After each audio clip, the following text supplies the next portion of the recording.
Mayorya. Assalamualaikum warahmatullahi wabarakatuh. Mga ginagalang kong kasamahan, ako po'y tumitindig upang i-sponsor ang Senate Resolution number 472 na nagbibigay pugay sa buhay, pamana at mga naiambag ni Rene Clerk Bobet Baterbonia sa larangan ng palakasan at sa kabataang Pilipino. Hindi po madaling magsalita tungkol sa isang kabataang marami pa sanang mararating. Bilang isang ama, naiisip ko ang sakit na dinadala ng kanyang pamilya. Walang magulang ang naghahanda sa ganitong uri ng pagkawala.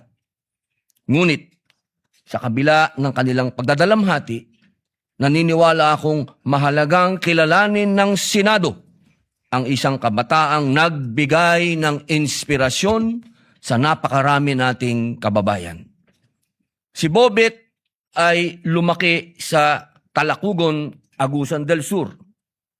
Isa po siyang proud manobo at naging benepisaryo ng Pantawid Pamilyang Pilipino Program. Tulad ng maraming batang Pilipino, hindi naging madali ang kanyang buhay. Ngunit, hindi niya hinayaang ang kanyang pinanggalingan ang magtakda ng hangganan ng kanyang mga pangarap. Sa pamamagitan ng sipag, disiplina at dedikasyon, nakilala siya bilang most valuable player ng palarong pangbansa. Nagwagi ng gintong medalya sa ASEAN School Games at kalaunan ay nabigyan ng pagkakataon na maging bahagi ng Ateneo Blue Eagles. Ang kwento ni Bobet ay kwento rin ng napakaraming kabataang Pilipino. Marami sa kanila ang nagsasanay araw-araw, hindi lang para manalo. Ang ipinaglalaban nila ay ang pagkakataong makapag-aral, makatulong sa kanilang pamilya, at magkaroon ng mas magandang kinabukasan. Sa palarong pambansa, libo-libong kabataang atleta mula sa iba't ibang rehiyon ng bansa ang nagsama-sama bawat taon upang ipakita ang kanilang talento at disiplina. Dito natin nakikita ang susunod na henerasyon ng mga atletang magdadala ng karangalan sa Pilipinas.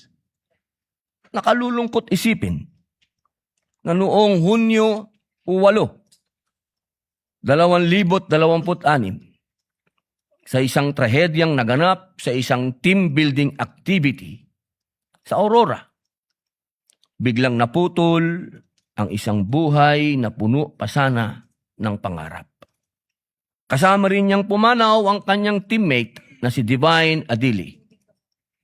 Hindi lamang ang kanilang mga pamilya ang nagluksa. Nagdalamhati din ang buong komunidad ng sports at ang mga kabataang tumitingala sa kanila bilang huwaran. Ngunit, naniniwala ako na ang tunay na sukatan ng isang tao ay hindi lamang ang dami ng medalya o tropeyong kanyang natanggap. Mas mahalaga ang halimbawa ng kanyang buhay at ang inspirasyong naiiwan niya sa iba. Yan ang pamana ni Bobet.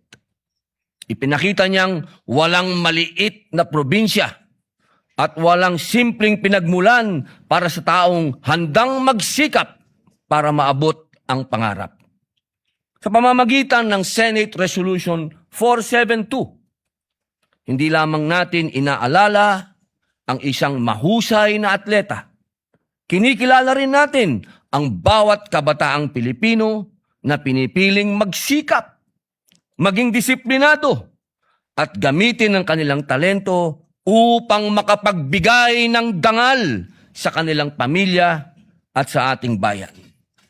Naway magsilbi rin kaunting ginhawa sa kanyang pamilya ang pagkilalang ito.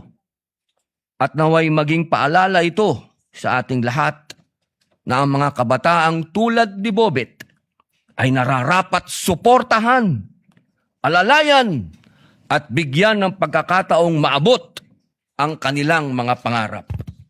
Dahil dito, buong paggalang kong hinihiling sa ating mga mahal na kasama ang agarang pag-adapt ng Senate Resolution Number 472.